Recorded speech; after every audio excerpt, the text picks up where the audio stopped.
Ты выглядишь как, ну, типа, мужик на даче. Давно не чувствовал себя так неуверенно на своих съемках. Я хочу просто шмот.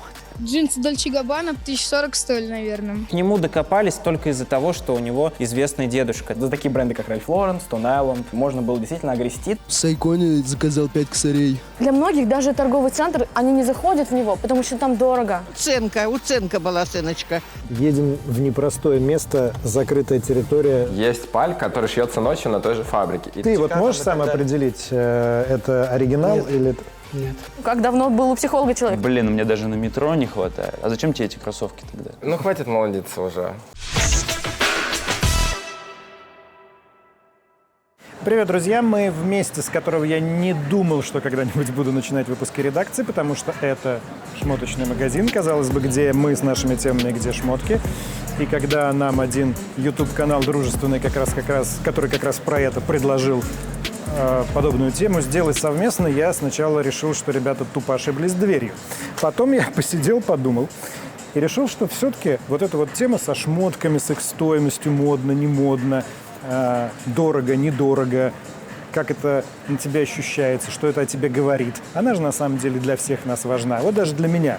Мне тут недавно сказали, что для серьезного журналиста я что-то стал как-то очень несерьезно одеваться, какие-то футболки с какими-то принтами, и типа мне меньше верят. И я прям задумался, наверное, я что-то делаю не так. И все-таки от твоей внешности зависит восприятие твоих слов.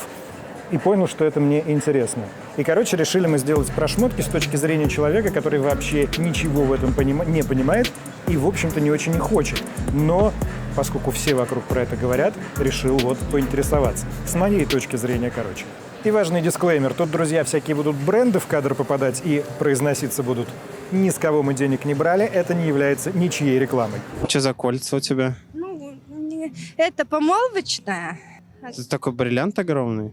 Что за кольцо вот это? Это второе помолвочное твое? Не-не-не, это просто подарок от Тиффани. Это старое помолвочное. Просто я его ношу не на том пальце. Это Максим, это Саша. Они вместе канал «Дымоход». Это, собственно, ребята, которые предложили нам коллаборацию. То, что они делают, мне сначала показалось очень странным. Значит, чуваки подходят возле ЦУМа к людям и спрашивают, сколько на вас в деньгах надето. Это многих мотивирует, и нам люди пишут в личку о том, что, ребят, спасибо, я там переехал в Москву благодаря вашим роликам, сейчас начинаю двигаться, занялся тем-то, тем-то. Развивается. Мне, честно сказать, слушай, прости, мне кажется, это крайне спорный тезис. Мне кажется, что ваши ролики, что точно мотивирует, это чувство зависти. Чувство зависти – это такая темная энергия, которая особо никого никак к чему позитивному не двигает. Ну, ты же понимаешь, что любое действие, оно вызовет как негативное, так и позитивное. Как зовут, сколько лет? Владимир Воргли, 14 лет. Тапки Гуччи 65. Джинсы Дольче Габбана 1040 стоили, наверное. Новая Бейб тоже стоила 1045. Барсетка 47 тысяч. Наушники Marshall 12К. Чем занимаешься? Ну, больше ресейл на ставках. К нему докопались только из-за того, что у него известный дедушка. Но если у тебя... дедушка оказался большим человеком в одном из российских регионов. Ну, это круто. Но если у тебя дедушка богатый, если он даже входит в список Forbes, если я не ошибаюсь, то почему у внука должна быть, скажем так, дешевая одежда? Вот я себя ставлю на место дедушки. Будь у меня внуки, будь я там миллионером, миллиардером, что я бы своих детей и внуков бы как-то так, обижал бы вниманием и деньгами. Ну, ты знаешь, вот во многих богатых странах считается, что, во-первых, сами богатые люди не должны выглядеть дорого-богато, а во-вторых, совсем уж некрасиво, когда так выглядят их дети и внуки, понимаешь? Но мы живем в России, это раз, и два, пацану, там, 13 или сколько, 14 лет, он молодой, юный. Я тебе объясняю, почему его захейтили. Захейтили-то его, потому что просто завидно. Это то, что на поверхности лежит. Но в целом кичиться богатством – это плохо. Кичатся а это ровно они? то, что он делает. Да он не кичился, он просто рассказывал. Вопросы, а человек отвечает. Рассказывал про свою жизнь. У него жизнь такая, он живет так. Что вы пристали к этому школьнику? Идите к его отцу. Он же не виноват, что он родился в такой семье, и у него жопой жуй денег. То есть у него просто... Ему отец не сказал, а ты знаешь, вот тебе 1000 рублей на месяц, и живи. Он сказал, вот тебе карточка, трать на что хочешь. Я не вижу никакой проблемы, мне кажется, это... но это на самом деле тоже временная история. То есть это уже не модно. Не модно показывать своим внешним видом, что ты богатый. Потому что, знаешь, сейчас модники выглядят как бомжи, а нищие ходят с Луи Виттоном. Я не зря сказал, что я люблю браться за темы, в которых я ничего не понимаю. Я ничего не понимаю в моде, сразу тебе говорю. Потому что, среди прочего, знакомишься с людьми, с которыми, наверное, вообще бы никогда больше не познакомился. Это Гоша Карцев, стилист, человек очень известный в этих кругах. Вот давай про эти круги. Я выучил заодно несколько прикольных слов. Значит, есть слово «шматкесса». Сейчас я звук. Это Шматкесса. я, да. А мужской род есть у этого слова? Шмоточник. Шмоточник. Так это шматкесса, это... А такого нет слова, это чума придумала. Мы снова в нашей дорогой редакции, это наш офис. Я здесь бываю нечасто, потому что я то на съемках, то в командировках, тоже на съемках. Но здесь есть люди, которые проводят тут много часов. Ну, признаться честно, это заметно, накидано, набросано. Я, поймите правильно, я не чистюля сам. Я, если пью кофе и при этом в белой футболке, я, скорее всего, кофе на футболку опрокину. Но это ладно. Футболка, положим, моя личная история. Здесь, пока меня не было, кто-то натурально опрокинул кофе на диван. Вот, посмотри. И на самом деле проблема здесь в том, что все тут журналисты, все отлично умеют работать языком, но руками никто работать, ну, скажем так, не готов. К счастью, я знаю, как эту проблему решить. Я вызову уборщика, или, как сейчас нужно говорить, клинера. И для этого воспользуюсь приложением Profi.ru. Здесь можно найти профессионала практически любого профиля. На сайте более 900 тысяч специалистов. Что нам нужно? Нам нужна химчистка. Сейчас, секундочку.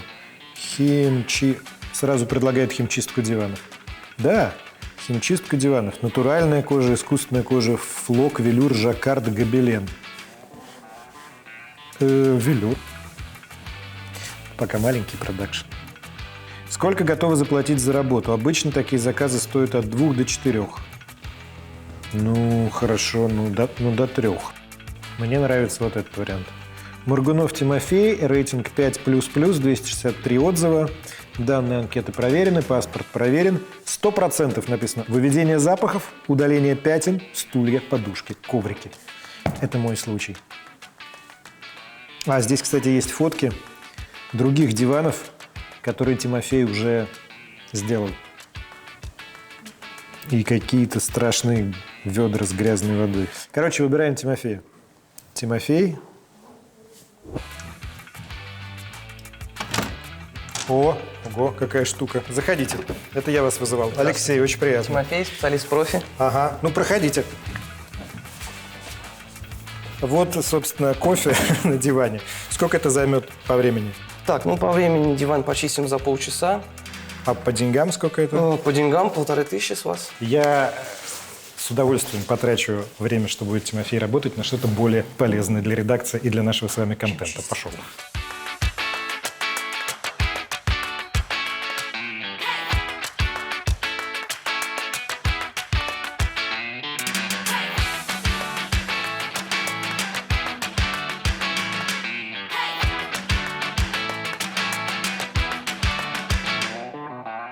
Все готово. Где мое пятно, Тимофей? Где? Вот оно здесь. Можете его посмотреть.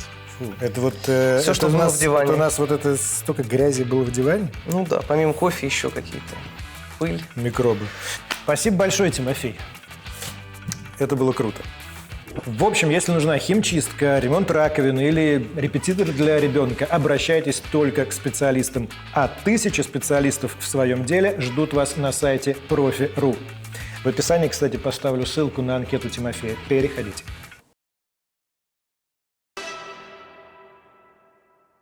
Это чума-вечеринка? Примерите! Вообще ты же Вика, да? Ну, там плюс-минус, смотря для кого. Привет, ржаной огурец. Один раз в год сады цветут, а сессия 2. Я чума-вечеринка, и сегодня сессия на Black Market Faces and Laces Locals. Ты себя аттестуешь как шматкесса. Да. Потому что, это такое за слово? Историк моды, потому что это не для Ютуба. Нельзя говорить людям, я историк моды. Они, ой, понятненько, все, хорошо, я уже отучился. А оставьте шматкесса мне... норм, да? А шматкесса нормальтен, да. А шмоткеса – это как что-то смесь принцессы, связано со шмотом. У тебя еще есть фишка твоего произношения. И я читал, что ты откуда-то с северов, где Да, все так с говорят. Белого моря. А Писахов? Из Архангельска? Писахов. Это писатель такой. Это же сказки северные. Вот это все. Архангельский, Поморский. Ух! А ты поморка? Ага. Архангельск. Ну-ну. Я наконец-то, все признания пошли. Вот эти журналистские штучки, конечно, они сразу, ты вроде такой, ну да, вроде никто до этого не спрашивал прям так открыто. Ну вот. Я недавно был в Архангельске. Ой, я не была там много лет. Производят довольно унылое впечатление. Печальное впечатление, потому что было видно, что был очень красивый город, который сейчас... А что с точки зрения шмоток и моды Архангельска? Ну, как во всей России. Как во всей России. Они не знают ни Баленсиагу, которая уже даже не на хайпе, ни вообще ни Витмо, ни прочее. Им все это неинтересно. Они берут также на рынках вещи и будут дальше продолжать брать. Потому что, хорошо, там появляются какие-то торговые центры, появляется масс-маркет. Для них, для многих даже торговый центр, они не заходят в него, потому что там дорого. Мы решили пойти до конца.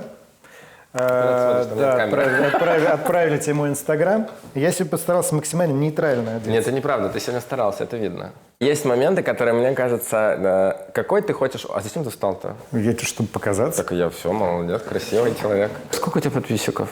В Ютубе сколько у нас? 800 тысяч. 800 тысяч человек. Но в среднем ролик на тебя смотрят как на эксперта и думают, и твоя одежда в том числе является для них как бы ориентиром, ты для них лидер мнений. И у нас вся проблема нашего шоу-бизнеса, а ты в нем, что люди забывают, что ты несешь ответственность за то, в том числе, ты больше несешь ответственности за то, как выглядят мужики умные в нашей стране, чем я. Потому что люди во Владивостоке, на Камчатке смотрят на тебя и подумают, значит, потертые джинсы еще нормально. Алексей Владимирович носит, значит, мне можно купить на рынке турецком. Потертые джинсы, к сожалению, вообще уже не совсем мода, поэтому я бы просто весь твой деним сменил бы на однотонные. Крутых журналистов, которые хорошо выглядят, нет. Кто?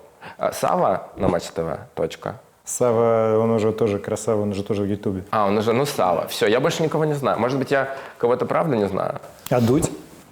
Какой там мальчик еще, который в футбол играет, у него тоже, он застрял в возрасте. Он думает, что он еще во дворе играет в футбол. Хотя мог бы, господи, быть же крутым, стильным мужиком. У него же все для этого есть. Как бы люди думают, а Дудю сколько? 30 есть? 32 или 33. Многие почему-то парни гетеро думают, что мода и вкус – это манерно и типа пацанами, не будет респектоваться. То есть нужно будет пояснять за шмот. А на самом деле, не знаю, можно быть отцом семейства, круто выглядеть и быть талантливым в своей деятельности. И еще я думаю, что у тебя благодаря... А можно говорить НТВ? Да. У тебя тошнотворный рефлекс на костюмы. Да, ужасно. Я поэтому... Я почти уверен, да.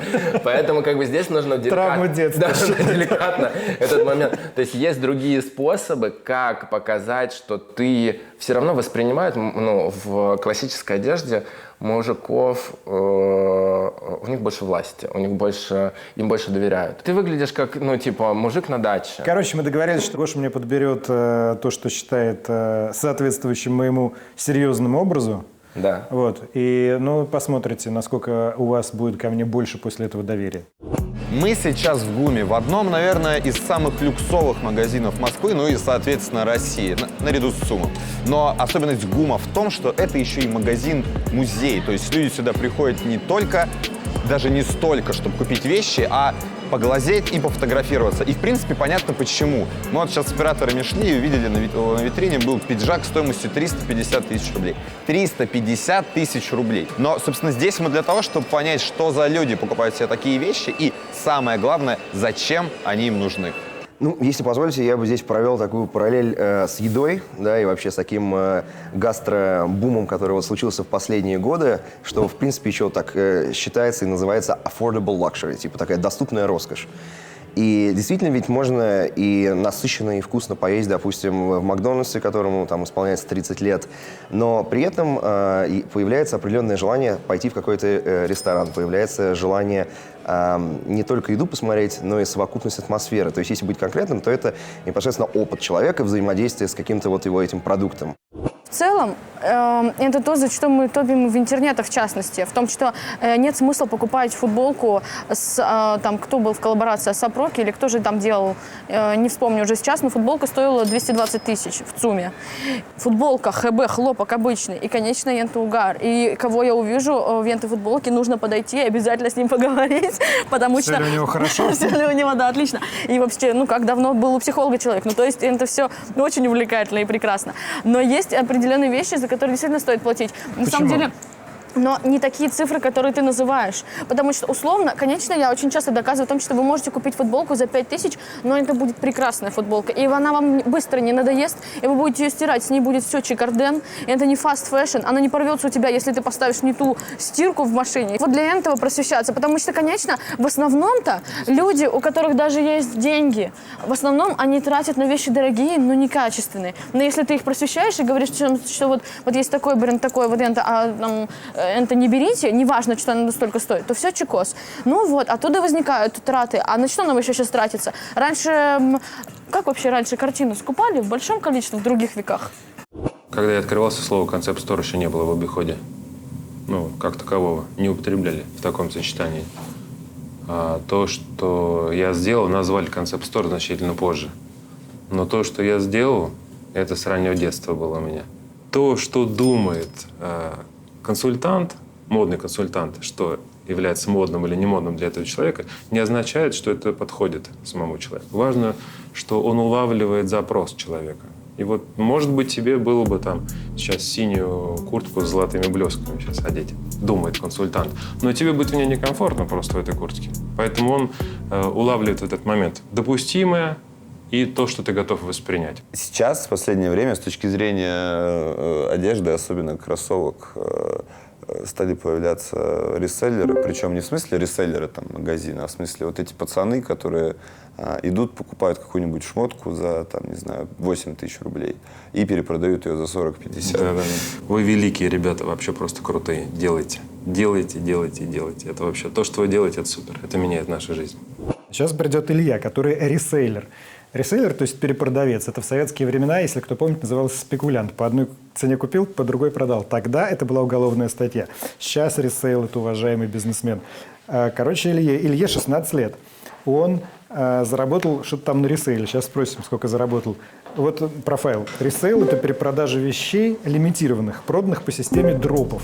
Система дропов – это такая система, в которой реализация вещей происходит небольшими порциями в определенное место, в определенном месте в определенное время. И там собирается толпа желающих их купить. Опять же, я вспомнил, что раньше при советах было такое понятие «дефицит», и все за ним ломились. Так вот, дроп – это искусственно созданный дефицит. Вот у меня сын очень тут хотел себе изибусты, как раз от Адидаса. И это вот реальный дефицит, искусственный. И купить можно на дропе или у ресейлера. Не буду говорить, как мы ему его купили, но в итоге изибуст он получил. И это все совсем не дешево, я вам скажу.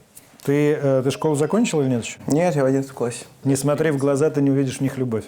Да, на самом деле это строчки инстасамки, но я как бы на тот момент немного не рассчитал, вот, так сказать, написал это просто. Как бы было интересно посмотреть, что получится. А почему не рассчитал? Потому что планировал все на английском. В этом смысле. Как ты пришел к ресейлу? Как это все произошло? Друзья как-то меня вовлекли эту тему, то есть они мне, в принципе, рассказали, какие бренды ценные, что их можно продавать гораздо дороже. Конечно, сначала я в это не особо верил, но то есть как бы просто не понимал, почему можно зарабатывать на этом так легко. Вот, но постепенно начал втягиваться. Конечно же, первые попытки были провальные, если честно. Вот. Откуда ты брал деньги на покупки? Ну, у меня были накопленные деньги, на самом деле. Родители я старался не просить именно деньги на ресейл, потому что они этого не понимали сначала. То есть ты как бы тоже говоришь: мам, дай мне там 17 тысяч на кроссовки, я принесу 25. Ну, то есть как бы это звучало достаточно так странно. Вот. Но позже они тоже начали понимать, если там мне не хватало денег, например. Они в тебя инвестировали? Вот, да, инвестировали, то есть, а я уже там какие-то поднимал определенные деньги и им просто возвращал, то есть как бы... А дропы, с которыми ты работал, это были онлайн-дропы или это было... Нет, это было в магазине. У нас есть ряд магазинов, которые занимаются проведением рафлов и, соответственно, дропом кроссовок. Это ЦУМ. Рафл это что? Рафл — это конкурс. То есть ты регистрируешься на участие в конкурсе на право выигрыша пары. И ты ее можешь выкупить за ритейл, а продать, естественно, гораздо дороже. Вот, то есть, в принципе, на этом... То есть выкупить за ритейл, это значит выкупить за розничную цену? Да, вот. А дроп — это просто когда, выбрасывают, да, ты это приходишь... тот день, то время, когда кто все успел, это происходит. тот успел. Когда были очереди, то есть была свободная продажа, люди просто выстраивались в очередь и ждали там энное количество часов. Ты тоже стоял в очереди несколько часов? Да. Мы объявляем о старте продаж какой-то лимитированной коллекции. Через 10 минут тут уже стоит очередь из 50-60 человек. Вот. Не знаем, как они успевают. Может быть, у них такси всегда под боком, и они всегда прыгают. И плюс, все, что вы видите, в общем-то, можно купить просто. А все, что лимитированное, вот то, о чем вы говорите, что сложно найти и так далее, перепродажа, это, конечно же, большой бизнес, и, собственно, это все выкупается моментально. Скажи, пожалуйста, сколько ты всего заработал за год? Ох, сложно сейчас будет сказать, потому что, когда занимаешься вот такими продажами, да, время от времени, ты как-то деньги, не копишь, порядок, не откладываешь, ты там, как тебе, да, больше 100 или там. Ну, я думаю, что в районе 100 тысяч. Учитывая, что я не занимался этим достаточно часто, и мы практически все делили с друзьями. И еще был такой момент, что иногда покупал пару кроссовок и оставлял ее себе. Такое тоже было. Мы сейчас решили взять небольшой перерыв до весны. Связано это, наверное, в первую очередь, с тем, что достаточно много времени это занимало, например, летом. Вот, то есть действительно очень много времени уходило. А сейчас учеба, немного не хватает времени. Ты в 11 классе? Да. Интересно, во сколько лет этот человек заработает свой первый $1 000 000? Почему-то нет сомнений, что ты его заработаешь. Ты какую-то агрессию встречал со стороны людей на то, как ты одет? Я, на самом деле, живу в городе и учусь в таком достаточно в этом плане... Подмосковном. Как бы сказать, неразвитым, да. В Люберцах. Оу. Вот. В свое время это была столица таких люберов, если ты, наверное, слышал что-нибудь. Да, я наслышан, конечно же. Там относятся максимально отрицательно. Вот честно. То есть пару лет назад можно было огрести. Вообще вот за такие бренды, как Ralph Lauren, Stone Island, CP Company, можно было действительно огрести, то есть тебя могли эти вещи снять. В прямом смысле. То есть просто ты идешь по улице, тебя встречают там... Пояснить за бренд? Ребят 5. Да, это было очень развито на самом деле. А сейчас такого нет? Сейчас там очень много просто людей, которые ходят в неоригинальных вещах. В пале. Да, и компенсировали просто недостаток там в то время, то, что они могли ходить в каких-то вот таких дорогих вещах, просто тем, что они сейчас носят паль и считают, что это круто. У Гоши есть YouTube-канал, я его посмотрел, кстати, «Подзалип». Мне вчера кое-что стало прям реально интересно. «Подзалип» я на историю, где стилисты сравнивают оригинальный товар и паль, это у них так называется, палево, подделку, и пытаются догадаться, что палево, а что настоящее. Фишка в том, что даже профессиональные стилисты, Гоша среди них, не угадывают как минимум в половине случаев. Оригинал. Это оригинал. Лохушка. Объясни, как это происходит. То есть палево делают на тех же самых заводах, где и оригинальный товар? Что это такое? Как один из вариантов, да. То есть есть паль, которая просто, это называется, знаете как, люди, которые торгуют палью, называют это неавторизированный образец, что ли такое? Что такое? Неавторизированный товар, в общем. Тот, который шьется ночью на той же фабрике. И такая паль есть, правда? Едем в непростое место, закрытая территория, долго договаривались, давали номер машины, нас встретят, проведут. Там, шоурум премиальных копий. Это магазин пали, то есть подделок. Я вообще не очень понимаю, как это может существовать, что называется, в легальном поле, а не в онлайне, например. Мы вроде как едем в офлайн. Самому очень интересно. Клиенты вот так вот весь этот путь проделывают, как мы сейчас идем, да? Да. Заходите. Здесь снимаем обувь. Снимаем обувь? Здесь, да. Сейчас я вам сейчас можно тапочки дам. присесть. Есть вещи, которые делает фабрика-производитель, которая, как правило, производит вещи и оригинальные продукции, и в серую, и в черную. То есть то же самое качество, что делает и оригинал. Мы это все сравниваем, мы это смотрим. и определяем, что вещь именно материал, ткань, ВИН-код, Покажи, хочу посмотреть. Здесь наша примерочная, кстати, вот мы сейчас проходим. Здесь то, с кем я работаю, те мои ребята, друзья, знакомые, те, которые у меня одеваются. Кто-то есть из известных? Смотрите, кого знаете.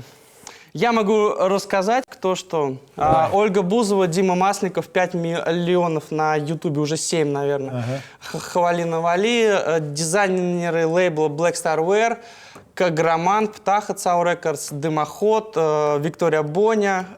А они вообще норм с тем, что ты так рассказываешь, что они у тебя одеваются? Это те люди, с которых разрешения были вывешены эти фото, и они знают прекрасно. Эти люди точно могут себе позволить оригинальное. Почему они покупают у тебя? Потому что мы самые лучшие. Потому что мы привозим то, что никто не найдет нигде, ни в магазинах, ничего. То есть мы работаем и по фотографиям, то есть вы присылаете нам то, что вам нужно, какую-то лимитированную вещь, мы это привозим.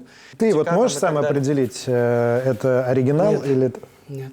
Не можешь? ВИН-код, я имею в виду, что это нельзя идентично сделать, потому что весь мир шьет Китай. Есть хорошее качество, есть плохое качество. Все. Слово, понятие реплика, копия не существует так таковое. Есть вещь хорошего качества, которая долго носится, стирается и ничего не будет. А есть вещь плохого качества, которая по закупочному прайсу будет очень дешево стоить. Короче, есть качественный Китай, есть некачественный Китай. Да. Ты работаешь с качественным Китаем. С дорогим, качественным Китаем. Во всем мире, если кто-то вообще не знает, бренды существуют за счет реплик. Потому что реплика – это реклама того же самого бренда, который вы видите здесь. Стоп, еще то есть на больше, самом деле чем бренды не публично... Бренды в курсе, что есть реплики, бренды знают, и некоторые бренды спонсируют. Серьезно? Да. Спонсируют реплики с целью рекламы? Я вам только что объяснил, да, что как бы когда бренду делают копии, это имя и узнаваемость бренда. На репликах зарабатывают больше, чем на оригиналах во всем мире. Если мы даже с вами возьмем... Бренды зарабатывают? Да, я приведу пример. Есть фабрика в Китае, она делает кроссовки Easy. Есть та партия, которая отшивается на одну сторону, есть партия, которая отшивается на другую сторону, есть та, которая отшивается в черную. И там, и там, и там все зарабатывают деньги. Все. Вся цепочка зарабатывает деньги? Да.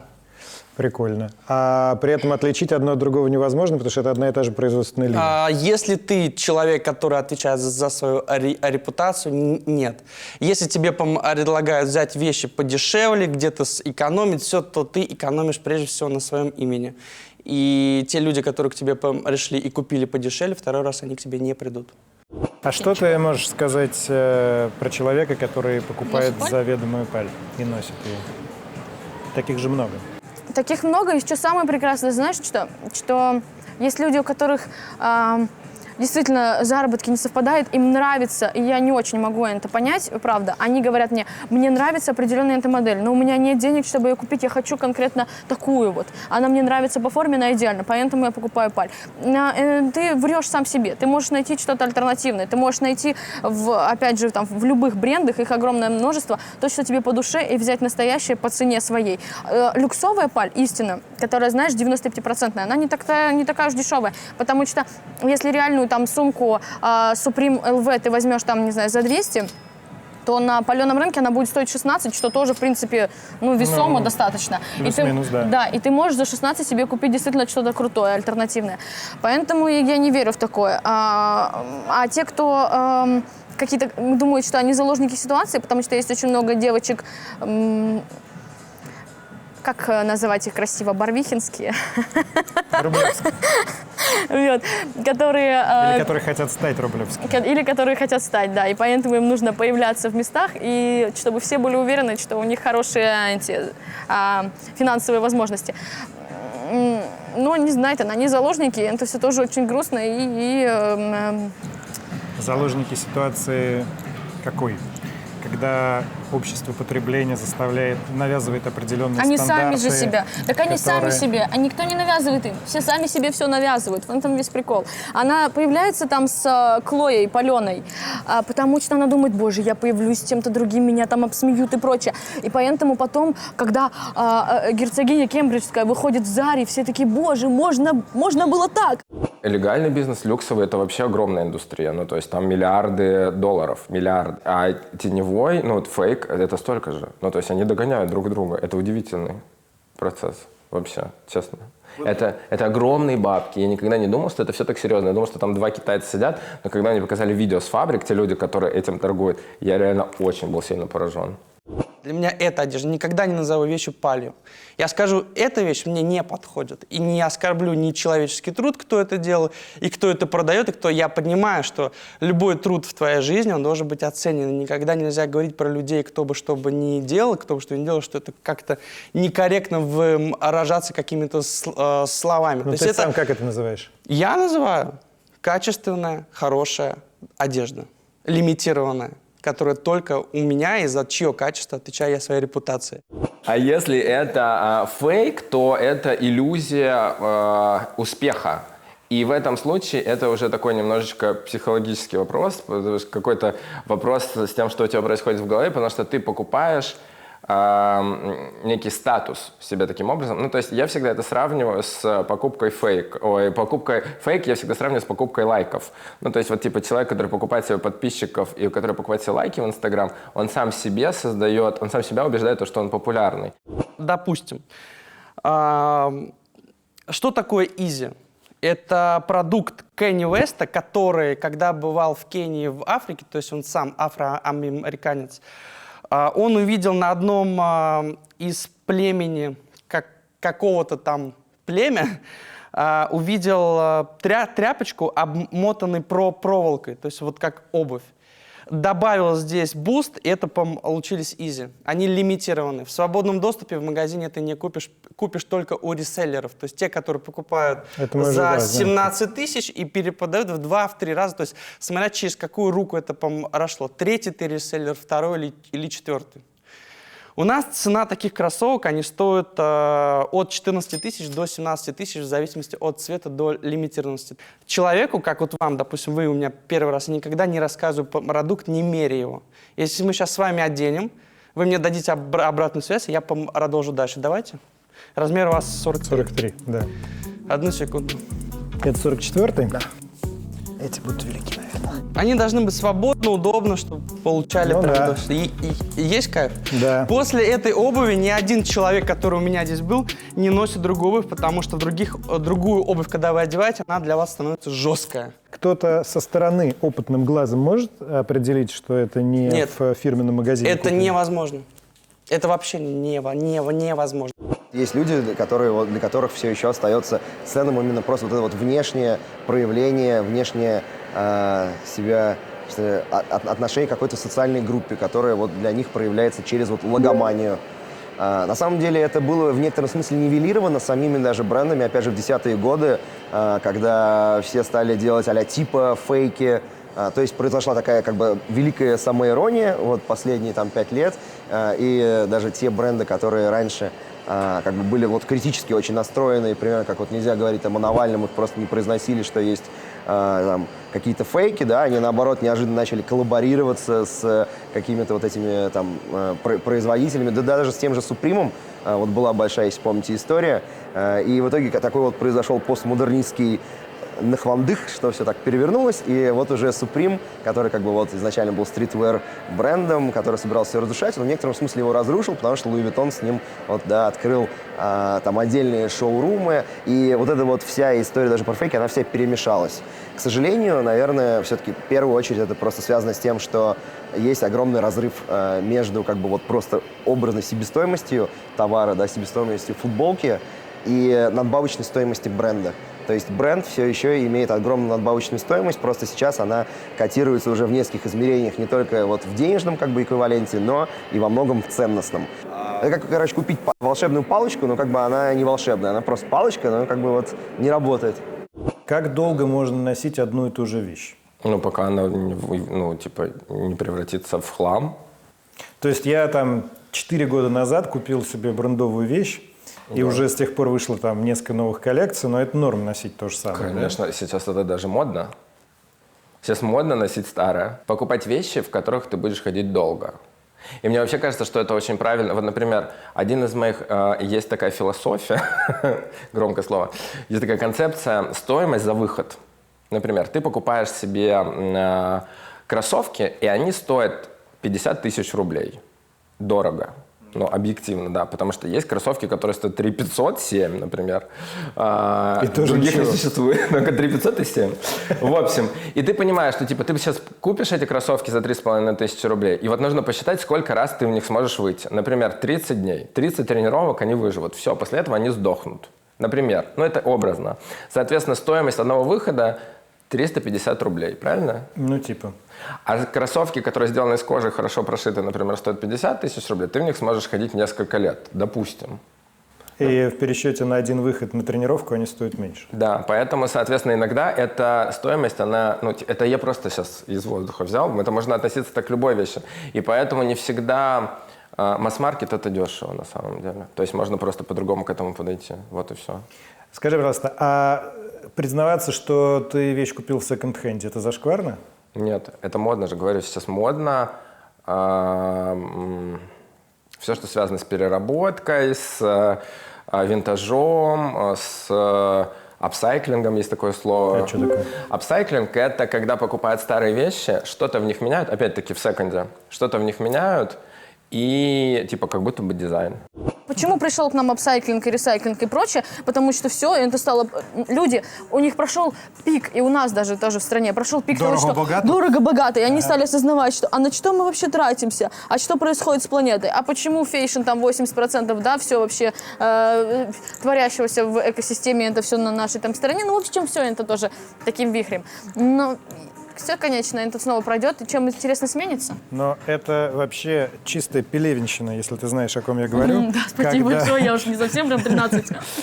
Когда большая корпорация изображает, что делает задорого якобы всякую дрань. Сколько вот они? Да, и все такие, да. По скидке берем с тобой? Вот Давай по возьмем. скидке 40 тысяч рублей за то, что у меня старые джинсы, утыканные булавками. По поводу секонд-хенда. Я вот именно так себе его и представлял. Вот за этой дверью секонд-хенд. Значит, что, я думаю, мы там увидим? Такие полки, на которых лежит, я правда внутри не был еще, на которых набросаны вот эти вот вещи, типа бэушные, и нужно прийти их разбирать. И такой запах будет лежалый. Пойдем проверим. Дверь соответствует моим ожиданиям. Вывески нет. Здрасте. Добрый день. Здрасте. Катя. Очень приятно. Взаимно. Я Алексей.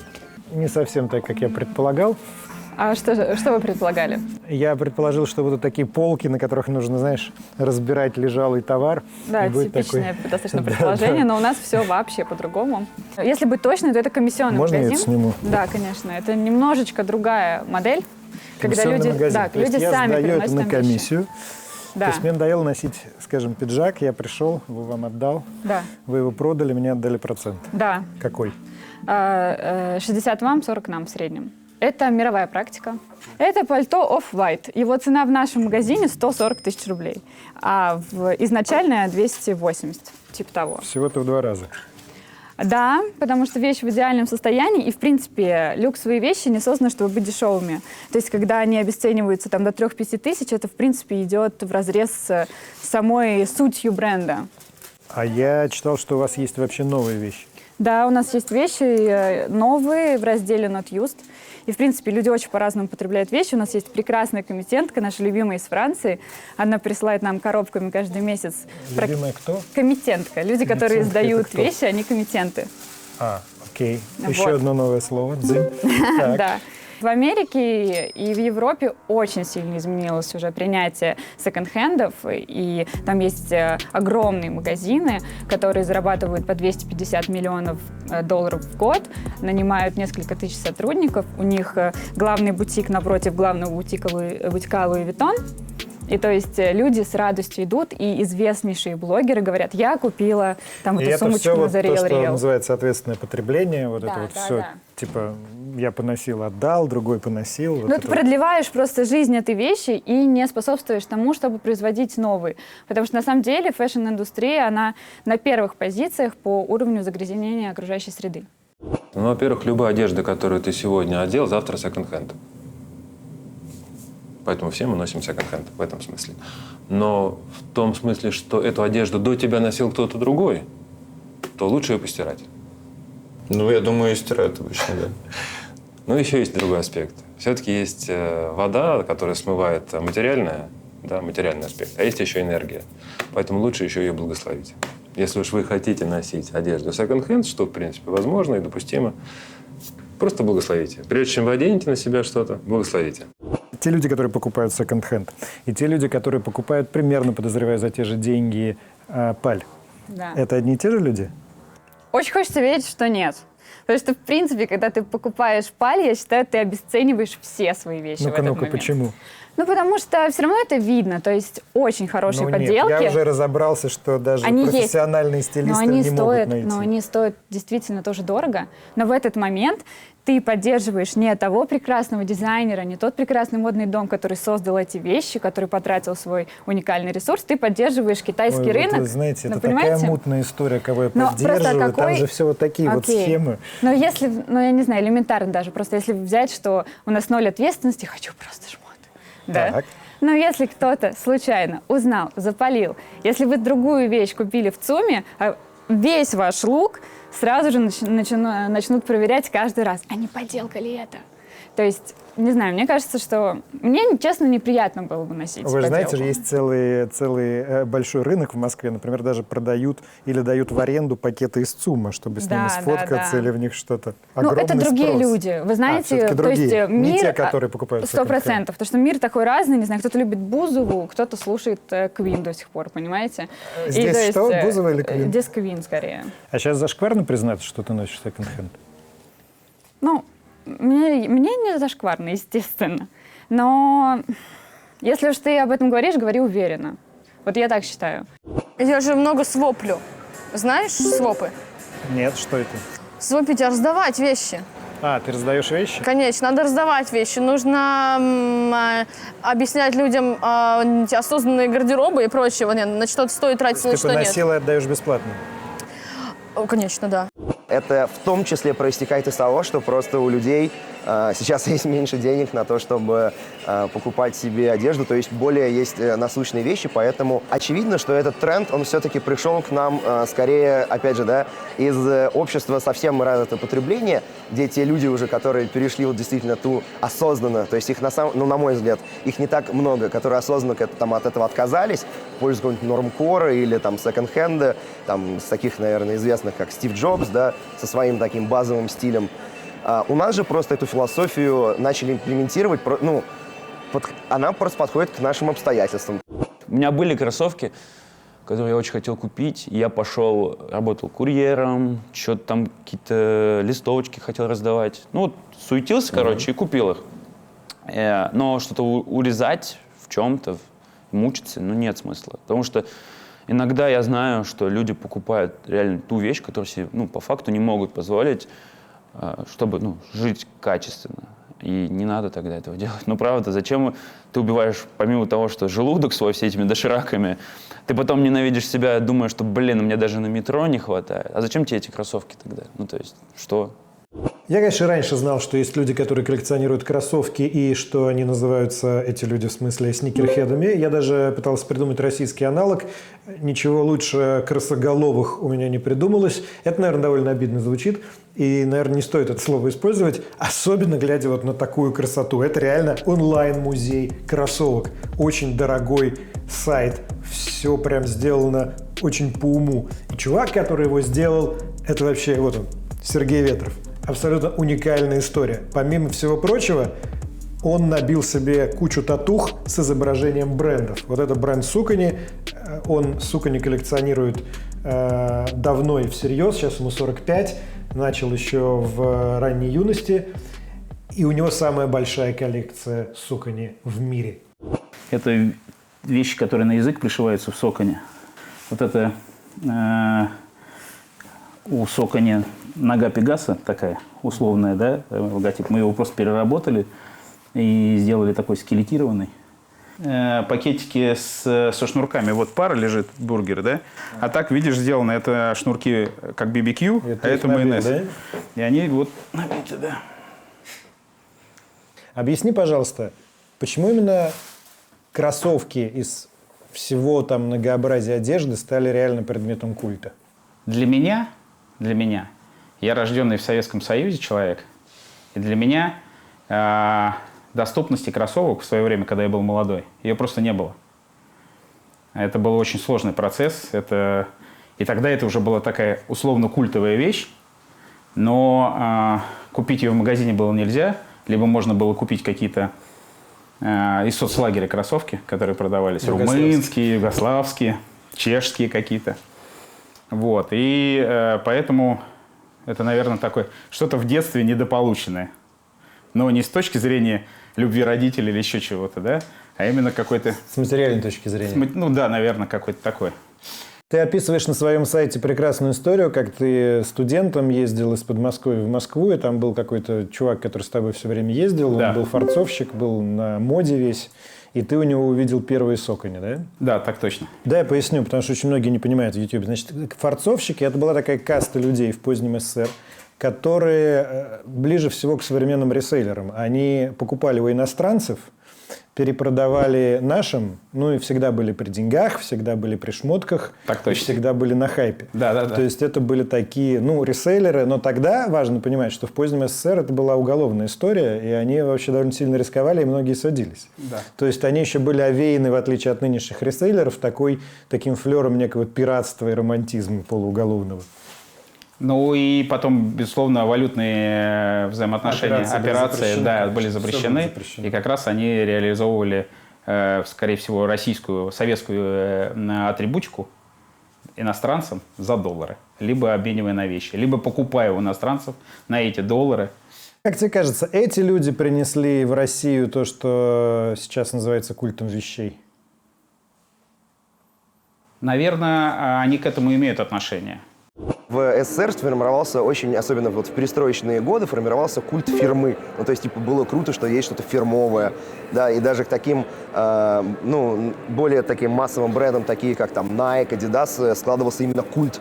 Как раз вот формировалась некая аура вокруг вот этого бренда, который вот именно советским людям хотелось очень получить. Поэтому, конечно, когда на рынок в начале 90-х годов хлынуло все подряд, был очень большой потребительский бум и ажиотаж, который постепенно с тем, как люди начинали куда-то ездить, узнавать, что-то видели, но все равно пропускали это как бы через призму своего советского опыта. И из-за этого вот было такое, сверхпотребление вот конца 90-х, начала нулевых, и людям хотелось иметь действительно по 7, допустим, пар какой-то там одинаковой обуви. Русский пафос 90-х был назван таковым спустя 20 лет. А когда он был в 90-е годы, никто не воспринимал его как пафос, точно так же, как мы не воспринимаем сейчас себя как пафос. Но через 20 лет на нас посмотрят и скажут: вау, вот это пафос, да, 2020 год, это было круто. Нет, ничего подобного, это просто повседневное состояние. И в тот момент я ощущал внутри себя, это глубинное чувство, да, такое состояние дисгевзии называется, отсутствие вкуса, безвкусица. Вот безвкусица по-русски – это то, чем я столкнулся. Я просто смотрю, что люди могли бы одеваться красиво. В принципе, одежда является продолжением человека, такое, знаешь, дополнение к архитектуре. Ты знаешь, все равно, что если ты плохо одет, это как будто у тебя нет бровей там, или ушей. Или один глаз открыт, один закрыт. Где-то так. Хотя, в принципе, и голые люди неплохо смотрятся, правда же? А ты, кстати, все носил кроссовки, которые у тебя есть в коллекции? Нет. И просто такое количество переносить невозможно. Реально, да? Вот. Во-вторых... все размеры твои? Слушай, изначально собирал кроссовки своего размера. Какой у тебя? 43-й, 9,5 вес. Причем этот размер один из самых дорогих на перепродаже. Для каких-то мероприятий, может быть, для каких-то выходов, для какой-то съемки я всегда могу найти пару. Есть и, может быть, твой вопрос, некоторые пары очень дорогие или редкие, и поэтому их просто жалко носить на самом деле. Самая большая цена, которую ты заплатил за кроссовки? Самая большая цена за кроссовки я заплатил, наверное, 1150 евро за пару. Вот из последнего, это вот релиз буквально прошлой недели с канадским брендом «Взросшими волками». «Взросшими волками», да. И фишку, знаешь, какую они придумали? Канаде это канадский бренд, и марихуана там легализована. Это карман. И они также для травки? Для травки, для ношения. В России трава запрещена. Да. Да, и вот это очень крутая штука. Слушай, тебе понравится? ВХС-кассета. Да. А вот когда ты открываешь... Вау, там настоящая кассета. Да, и тут есть ролик вот такой, знаешь, вот тот еще такой скрипящий, такой мигающий. Про соконе? Про соконе, да, тут есть ролик. Вот. И сама пара стилизована таким образом, что видишь вот, видимо, мутафон. Да. Ну вот в твоем кругу общения, вот в этом сникерхедов, сколько вас? Слушай, ну, мне сложно. Понимаешь, как, если международный брать ресурс, вот на котором мы там все общаемся, который Соконе посвящен, он уже там больше 100 тысяч подписчиков. Если вообще про сникерс-культуру и все эти маркеты, которые продают, и эти площадки, которые продают все кроссовки всех брендов, ну, это миллионы людей на самом деле. Я каждое утро поклоняюсь своим ботинкам. И каждый вечер, когда их снимаю, когда одеваю. Ну, без этого сложно завязать ботинки, понимаешь? В этом смысле поклоняться можно. Но если ты поклоняешься как идолу своей одежде, ну, наверное, это перекос, конечно. Одежда является все-таки дополнением тебя. Одежда относится к аспекту «моё», но не к аспекту «я». В русской культуре, особенно в литературе, всегда была такая тема противопоставления вот этого сиюминутного, выраженного как раз в вещах, в шматье, в неважном, важному, то есть душе, духовному росту, интеллектуальному развитию, поискам Бога и бла-бла-бла. Не кажется ли вам, что то, чем вы занимаетесь, это исключительно про мирское, сиюминутное и отвлекающее от главного? Ну, как говорится, встречают по одежке, провожают по уму, поэтому мы никого же не пропагандируем думать только о вещах. Наоборот, каждый здесь увидит то, что он хочет увидеть. Мы несем здесь такой подтекст, что есть красивая одежда, и когда ты начинаешь разматывать эту цепочку, ты понимаешь в итоге, что смысл жизни-то он далеко не в одежде, что шмотки тебя счастливым не сделают. И ты уже начинаешь думать, а что меня сделает счастливым? Мы с ребятами договорились, поскольку они обычно ходят в модные места общаться с модными людьми, мы такие, ну, мы вообще канал про жизнь, а не про шматье, поэтому не сходить ли вам к настоящим, так сказать, в настоящие места, где настоящие люди ходят. И ребята, значит, немножечко повздыхав, пошли сегодня к метро Выхино и, собственно, опросили тамошних людей. Парни, расскажите, что у вас за внешний вид? Почем вы это купили? Сколько это стоит? Где взяли? В Сайконе заказал 5 косарей. Носки. Что это? Просто демикс. В этом спортмастере рублей 300. Адики 4,5. Этот. Анорак трафик. Косаря 3. Это обычные дворовые пацаны, которые... Он с Махача, что ли, шел? Либо с, либо на, я не знаю. Вот. Да нет, на самом деле это вот эта вся культура дворовая, может быть, немного околофутбольная, не хочу на них вешать ярлыки. Хотя возможно, похож ребята на к этому имеют отношение, да. Это вполне такой тренд современных дворов, причем не только окраин Москвы, но и регионов. Это немножко подвернутые. Он реально шел в маске или он, когда понял, что его снимают маску? Нет, они оба шли в маске, там два чувака, это интервью с двумя сразу, и они оба в одинаковых масках. Вы нам расскажите, что на вас сегодня за одежда, где вы взяли, почем купили? Дубленка. Это я покупала, знаете где? Сейчас я вам скажу. У нас магазин в Котельниках, аутлет. Я покупала 3 года назад за 15 тысяч ее. Очень хорошая дубленка. Уценка была, сыночка. Бабуля просто потрясающая, 80 лет женщине, она очень позитивная, заряженная. Несмотря на то, что, опять же, она выискивает какие-то скидки, дисконты, при этом выглядит потрясающе, следит за собой. Шапку я покупала на садоводе в Котельниках. Знаем такой рынок. 5 тысяч. 5 тысяч? Да. Натуральный мех? Да, натуральная норка, 3 года назад. Все помнит, где купила, за сколько купила и почему именно эту вещь, она во всем рассказала. Очень классно пообщались. Если вы вставите, мы там еще обнялись в конце. Искренне захотелось ее обнять. Ты не из Москвы, как я понимаю. Я с Петропавловска-Камчатского. У меня, мне кажется, даже... У нас принято считать, что у нас... Сегодня подвеска в виде Камчатки на мне. Да, точно. У нас принято считать, что модная в основном Москва, а вся остальная Россия не модная. Это так? Мода и стиль – это разные вещи, во-первых. И я видел все практически города нашей страны. Я ездил по работе много, гастролировал. И я могу сказать, что это неправда. Потому что сейчас, благодаря массовым брендам, которые есть в Владивостоке, в том числе даже в Петропавловске, и интернет-торговля, это вопрос, мне кажется, закрыт. Молодежь выглядит везде круто. Мы в нормальной точке сейчас находимся. 10 лет назад было хуже.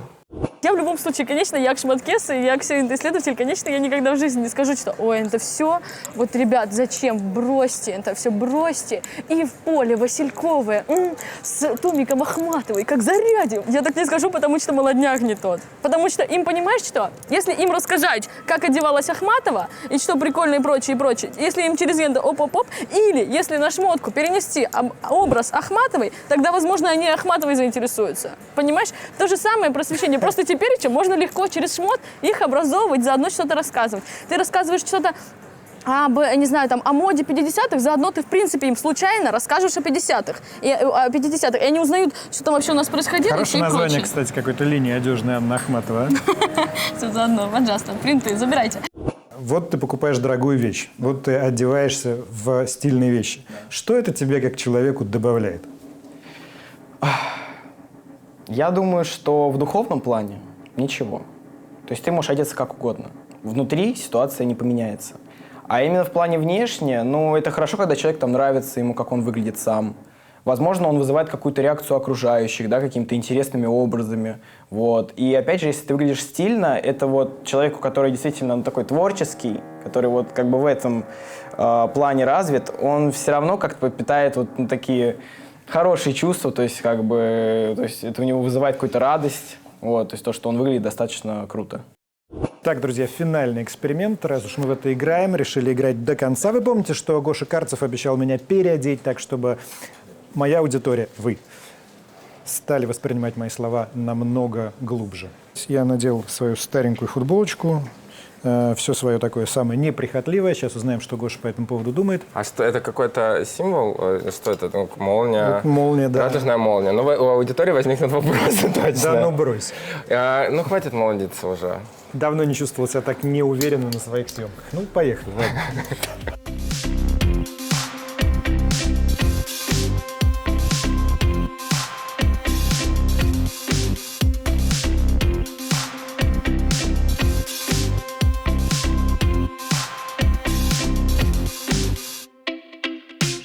Смотри, я вошел во вкус. Да, наконец-таки разошелся.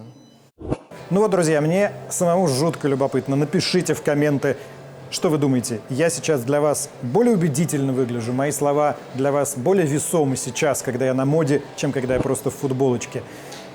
Я в целом, особенно в этом вопросе, за свободу выбора. Мне кажется, что бы вы ни носили, бренд, секонд-хенд, паль, масс-маркет или вообще что попало. Главное, чтобы вам нравилось. Главное, чтобы тем, чье мнение для вас важно, нравилось. А меня лично сложно сдвинуть со старой, мне кажется, проверенной временем и делом точки зрения, что встречают по одежде, да, но провожать все равно будут по контенту. Напишите про это тоже, что думаете. Это редакция. Комменты, лайки туда. Скоро увидимся.